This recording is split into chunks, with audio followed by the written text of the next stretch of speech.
She's beautiful, admired, even envied. But watch closely, because what she values most reveals just how lost she really is. She walks into the room with her lips painted like temptation, her dress cut sharp enough to draw blood. The men turn, the women freeze, and for a brief, flickering moment, she feels powerful. But it isn't power, it's bait. This is the first illusion of the stupid woman. She confuses attention with value. She thinks beauty is power, when really, it's just currency, rented, unstable, and perishable. She hasn't built anything inside herself, so she decorates the shell. She becomes a product, not a presence. Carl Jung would call this the persona, the mask we wear to survive the collective. And she has welded hers on so tightly, she's forgotten there's a soul beneath it. She performs femininity. She sells seduction. She invests in visibility. But if the lights went out, what would be left? Watch her when another beautiful woman enters the room. Her back stiffens. Her eyes dart. Her confidence dissolves like sugar in the rain. Because beauty is not her foundation, it's her armor, and armor always cracks under envy. A magnetic man sees this immediately. His masculine energy isn't moved by glitter. He's looking for gravity. Something timeless, mysterious, alive beneath the surface. But she doesn't know that kind of beauty, because she's never bothered to meet herself. She doesn't know that the most irresistible women often say the least. That mystery is not silence. It's self-possession. That power isn't loud, it's still. So she overcompensates.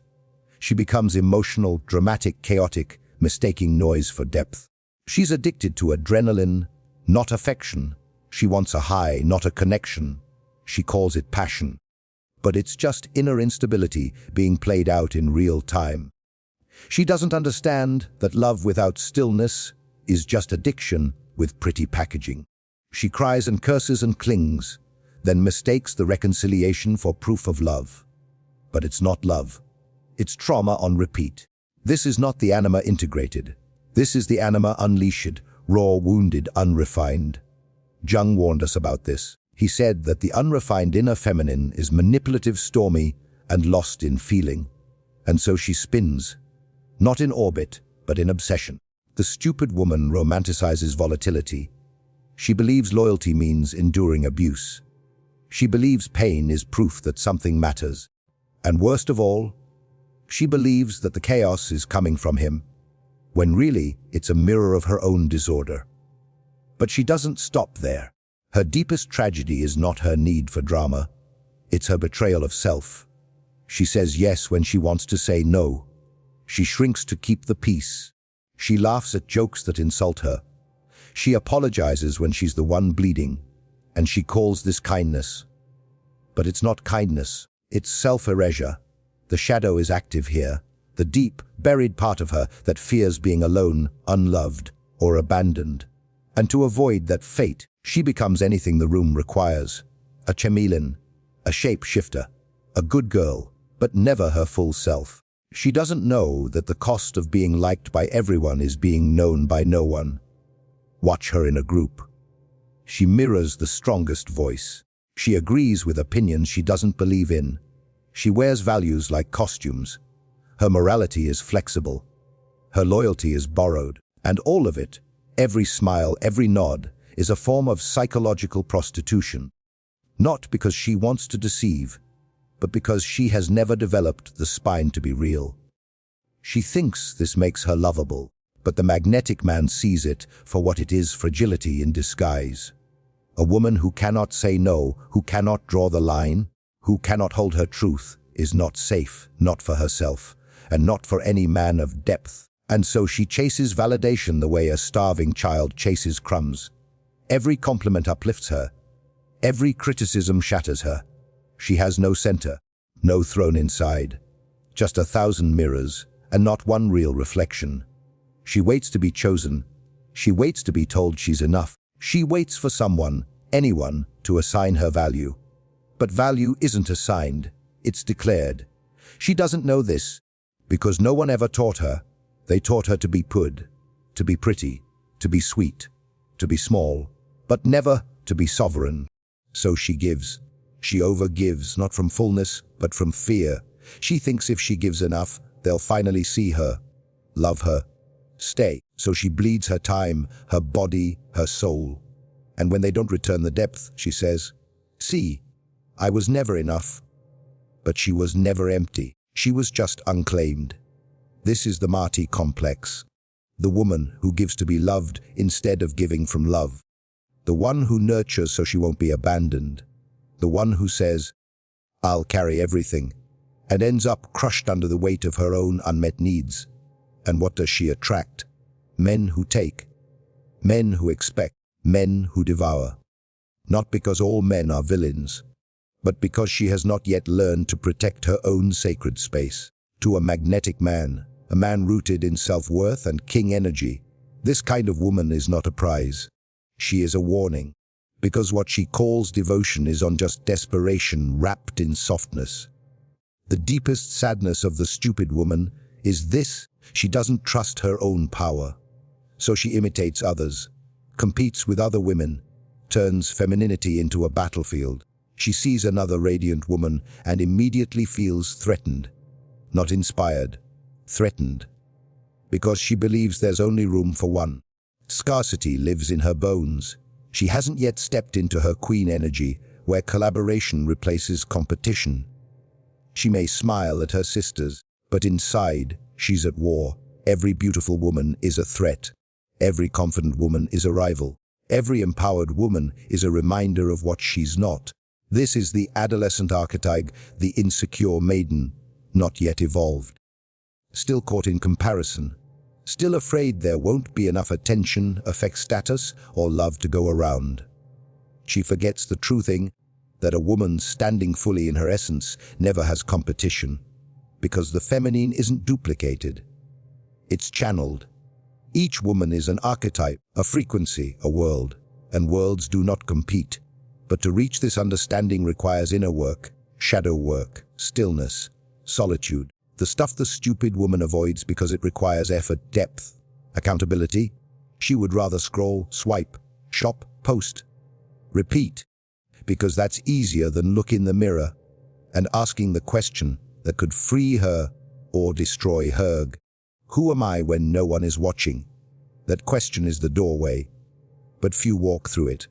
Most turn back, because on the other side of that question lies pain, rejection, childhood trauma, and the terrifying realization that the life she built was never hers. And yet, until she asks that question, until she stands naked in front of her own soul, she will remain stupid. Not because she lacks education, or charm, or opportunity, but because she has never met the woman behind the mask. And so she performs, she pleases, posts, but she never arrives. She thinks being difficult makes her desirable. That withholding affection, playing games, and building walls somehow make her irresistible. But what she's really doing is shielding her emptiness with arrogance. She believes mystery is created through silence, through hot and cold, through emotional manipulation. But true mystery is not confusion. It's depth, it's presence. It's the sense that behind your gaze, behind your touch, behind your quiet, there is an entire galaxy she hasn't even begun to explore. This woman has no galaxy. She has smoke and mirrors. She has tension, not energy. She seduces not with soul, but with absence. She thinks that if she doesn't respond, she's winning. But what she's really doing is training a man to stop trying. The magnetic man doesn't play games. He doesn't chase illusions. He doesn't stay where his effort is punished and his devotion is manipulated. He leaves, not because he can't handle the heat, but because the kitchen never had fire to begin with. You see, when a woman doesn't know her own worth, she must manufacture demand. She withholds, she withdraws, she punishes, then rewards. Like a child testing how far she can push. And then she's shocked when the man who once adored her disappears. But she never stops to ask why. Instead, she repeats the pattern with the next one. And the next, she calls them weak, she calls them players. But the truth, they were simply mirrors. And every man she loses is a reflection of how little she's ever chosen herself. She doesn't speak life into a man because she's never learned how to speak life into herself. Her love isn't warm. It's conditional. It isn't given. It's negotiated. She loves like a tactician, not a queen. And so, she loses him. The stupid woman doesn't know the difference between being respected and being feared. She thinks being hard to love makes her powerful. But power without tenderness is tyranny. And even tyrants are overthrown. You'll know her by the way she speaks about men. With contempt, with bitterness, with mockery. Every man is either a child, a cheater, or a disappointment. She has no reverence for masculinity because she's never sat with her own femininity. She doesn't understand male energy. She doesn't know what it means to carry presence, to shoulder responsibility, to lead in silence, to bleed for those you protect. So she mocks what she doesn't understand. She emasculates what she cannot control. And then wonders why she's never met a man strong enough to stay. But men don't stay where they are belittled. Only broken ones do. And that's what she attracts. Boys in men's bodies. Not kings. Not warriors. Not men of emotional sovereignty. Because a real man doesn't just want a beautiful face. He wants a sacred space. And she has not built that space. She's built a throne with no kingdom. That's why she clings to status. She thinks the man with the watch, the car, the corner office will finally give her the value she's been chasing. She collects trophies. She brags about the attention, but none of it fills her. Because attention doesn't feed the soul, it feeds the ego. And the ego is a black hole. It only grows hungrier the more you feed it. So she becomes more polished, more successful, more curated, but not more whole. She thinks she's evolved, but it's just more makeup on the mask. Because deep down, the same little girl is still screaming, "Am I enough yet?" And that question ruins everything. It turns love into performance. It turns sexuality into currency. It turns womanhood into theater. She doesn't rest in her body. She uses it. She doesn't honor her feelings. She weaponizes them. She doesn't magnetize a man. She manipulates him. And when it fails, she plays the victim. Because the stupid woman cannot take accountability. To take responsibility would mean confronting the ways she's betrayed herself. The times she knew better, but chose comfort. The moments she abandoned her intuition for attention. The years she spent running from solitude, just to end up more alone. But reflection is too painful. So she distracts. She blames. She posts a quote about self-love and goes right back to begging ghosts for closure. She has never done the real work. Never sat in the fire long enough to burn away the false self. Never walked through the valley of shadow and come out crowned on the other side. Individuation is a foreign language to her. Jung described it as the process of becoming whole, of integrating shadow and light. But she fears her shadow. She represses it. And what's repressed always returns, louder, uglier, more destructive. So her life becomes a loop, different names, same drama, different faces, same fight. She doesn't evolve, she rotates. But even in her chaos, she still wants to be loved. And here lies the contradiction. She wants a man to see her soul, when she's never looked at it herself. She wants him to meet her essence, when all she shows him is performance.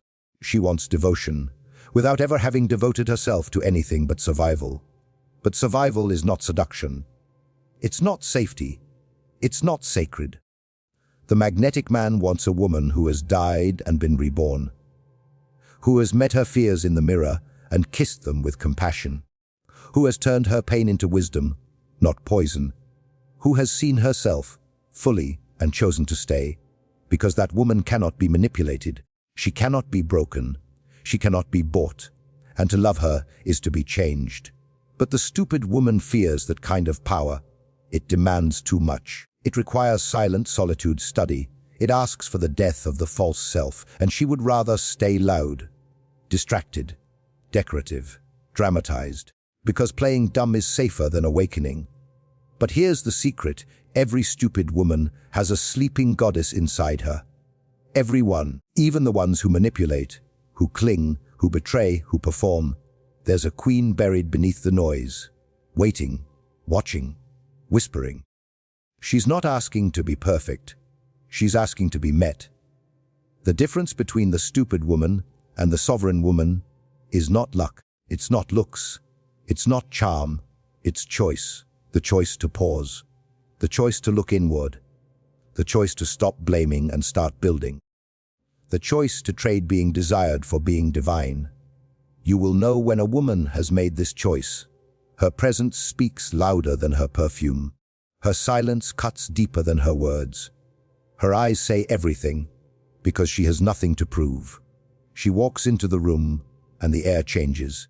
Not because she's loud, not because she's perfect, but because she's true. This is the woman the magnetic man waits for. This is the woman the king rises for. This is the woman who becomes unforgettable.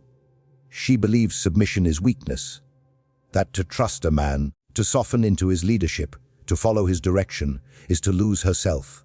But she never had a self to begin with, only defenses. The truth is, the stupid woman has no relationship with the masculine. Not in the world, not in men, not in herself.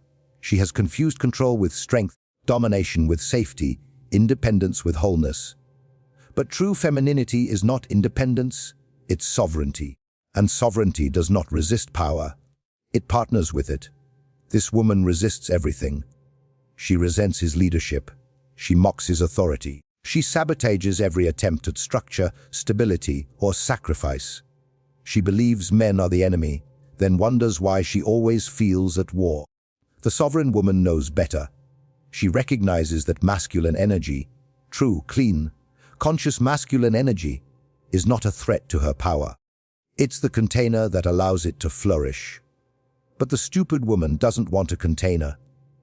She wants chaos that obeys her, emotion that submits to her mood. She wants a man strong enough to dominate the world, and soft enough to obey her whims. She demands polarity, but punishes masculine presence. And then she's shocked when the men around her shrink or leave. This is the tragedy of the modern woman who has never healed her father wound. She doesn't trust guidance. She fears being led, so she leads everything, and ends up exhausted, hardened, and deeply alone.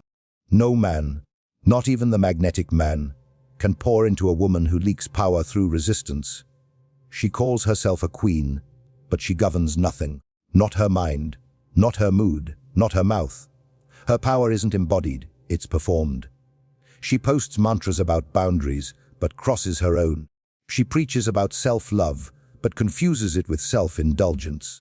She claims she's on her feminine, but uses that as an excuse to avoid discipline, direction, and depth. Jung spoke of the anima as the bridge between man and soul. But for her, the bridge is broken. The feminine isn't flowing, it's flailing. It isn't magnetic, it's manic. This is why she cannot hold a man's presence. She craves it, yet resents it. She desires depth, yet flees from the container it requires. And so, she creates drama where structure could have created peace. She tests him. She provokes him. She punishes his silence and misinterprets his stillness as weakness. But the magnetic man isn't moved by her noise. He sees through it. He knows the tantrum is a mask for terror, that the performance is a plea for protection. But she has made herself unprotectable. Because how can you protect a woman who will not stand still long enough to be seen? The stupid woman is never still. Stillness terrifies her. In stillness, the truth begins to echo. Her choices come into focus. Her loneliness starts to speak. Her guilt taps on the walls. And in that silence, she realizes she has spent her entire life mistaking noise for nourishment. She fills her days with chaos. Her calendar is full. Her phone never stops. She's addicted to motion because movement makes her feel like she's progressing. But nothing is evolving. It's all avoidance. She surrounds herself with friends who mirror her wounds. Conversations that never leave the surface. Experiences that feel deep in the moment, but vanish when the lights go out. Because depth requires emptiness first, and she's never allowed herself to be empty, to feel the ache, to hear the silence, to sit without a mask or mirror, to meet her own rawness, unclothed and unfiltered. And because of this, she cannot hold a man who has done his own inner excavation.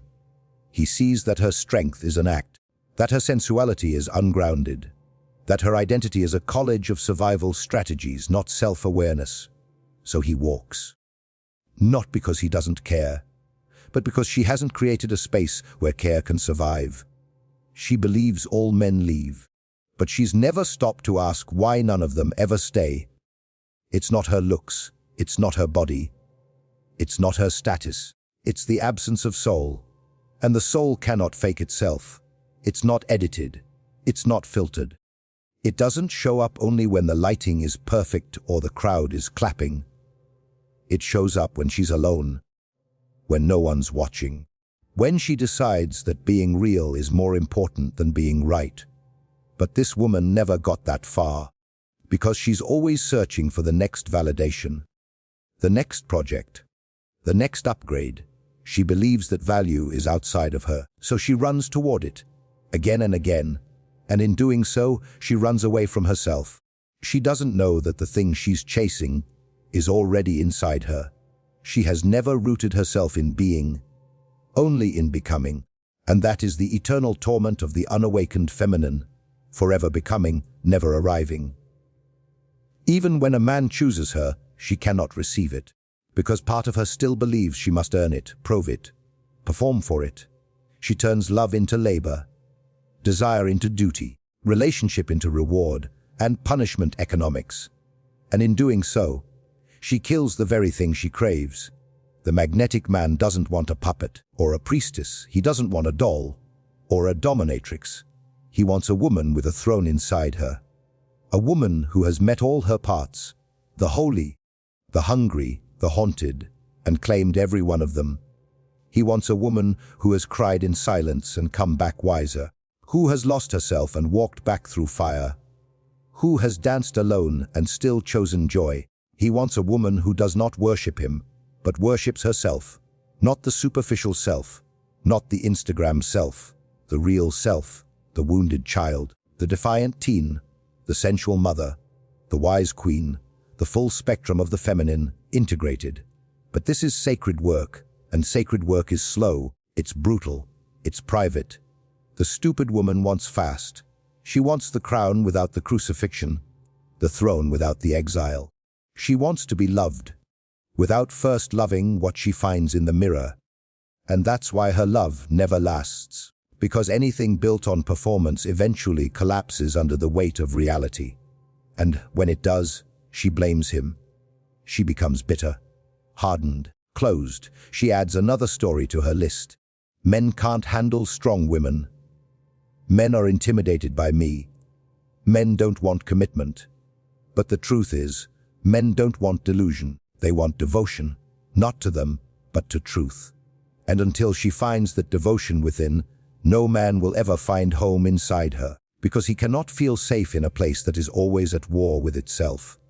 She lives in reaction, not intention, not awareness, not grounded stillness, but in constant emotional recoil. Everything sets her off, a look, a delay, a difference of opinion. She doesn't respond, she erupts. Her nervous system is her ruler. Her pain runs the palace, and every moment becomes a battlefield between what she feels and what actually is. She hasn't realized yet that emotional chaos is not depth. It's not passion, it's not intuition, it's immaturity. A failure to alchemize the inner child that still throws tantrums in the body of a grown woman. She lashes out, thinking it makes her powerful. But real power is never noisy. It's silent, it's contained, it's sovereign. The sovereign woman doesn't flinch at discomfort. She holds it, she breathes through it, she uses it. But the stupid woman is used by it, and so she becomes predictable, triggerable, weak. Not because she doesn't feel, but because she has no mastery over what she feels. Her emotions govern her reality, so the world must walk on eggshells around her. This is not emotional intelligence. It's emotional blackmail, and no magnetic man will remain in a kingdom ruled by chaos. He might stay for a while, because he's intrigued, or because he wants to fix her, but eventually, he realizes no man can lead a woman who refuses to lead herself. She demands presence from him, but cannot hold her own. She demands commitment, but is loyal only to her pain. She claims she wants peace, yet creates storms every time her illusion of control is threatened. She confuses control with love, because in her world, love has always been conditional. Affection had to be earned. Approval was weaponized. And now, as a woman, she repeats the cycle in prettier clothes. But beneath the contour, the filter, the seduction, she is still the girl who learned that being difficult keeps her safe. And so, she makes everything difficult, even joy. She questions good things, sabotages calm, pushes away love, because peace feels foreign, and foreign feels dangerous. So she clings to drama, not because she likes it, but because it's what she knows. She would rather live in predictable pain than risk unpredictable joy, because joy requires trust, and trust is impossible when your entire life has been a strategy for survival. But there is no magnetism in survival. The magnetic woman doesn't perform for approval. She doesn't chase a man. She doesn't test him. She doesn't need a man to validate her existence, because she's already anchored in herself. This is the final sign, the most subtle, the most dangerous. The stupid woman makes herself the center of every man's story. She must always be the focus. She must always be desired. She needs to feel chosen, not just once, but constantly. And when she doesn't, she becomes cold, distant, vicious. She withdraws affection to make him feel what she's afraid to speak. This is the addiction to validation, and it is the death of real love. Because love, when real, is not performance-based. It does not thrive in tests. It does not survive in manipulation. It requires presence, stillness, truth. But she has never been still long enough to find hers. And so, she needs you to give her one. She needs your gaze to feel seen, your words to feel worthy, your pursuit to feel powerful, your silence to feel abandoned. She does not live with you. She lives through you. This is the collapse of the self. Carl Jung said, "The most terrifying thing is to accept oneself completely." The stupid woman cannot do this, because her identity is made of mirrors. Take them away and she disappears. But the awakened woman, the sovereign woman, she burns the mirrors. She no longer needs to be seen to feel real. She doesn't beg for loyalty, because she embodies it. She doesn't chase attention, because her presence commands it. She doesn't perform love, she is love. Her existence is not a campaign, it's a frequency. And it only attracts those who are tuned to hear it. The magnetic man doesn't fall for tactics. He sees through the performative. He feels the fracture behind the flirtation, the tension behind the teasing, the emptiness behind the ego. And when he meets her, he knows this is not the one. Not because she's broken, but because she has refused to become whole. Wholeness is not perfection, it's integration. The union of shadow and light, the death of the false self, the claiming of the wild, the wise, the worthy. And it doesn't come from books, or makeup, or male attention. It comes from sitting with yourself when there is nothing left to prove. This is what the magnetic man seeks, not beauty but bravery, not seduction but substance, not reaction but radiance. A woman who can meet him, truly meet him, at the level of soul, and walk beside him, not behind, but with him, in truth, in stillness, in trust. But that woman is rare, because to become her, a woman must first kill the stupid woman inside her, the one who chased, who begged, who played, who pretended, who performed, who ran from silence, who blamed, who clung, who manipulated, who feared. She must bury that version with reverence, with grace, with a whispered thank you for surviving, and a silent goodbye. Only then can she rise. And when she does, she will not need to announce it. She will not need applause, or proof, or performance. She will walk into a room and everything will shift, because the stupid woman takes energy. The awakened woman creates it, and every man with eyes to see will feel it. Which of these signs did you recognize, not just in the women around you, but in yourself? Which ones will you rise above? Tell me below. Your reflections matter more than you think.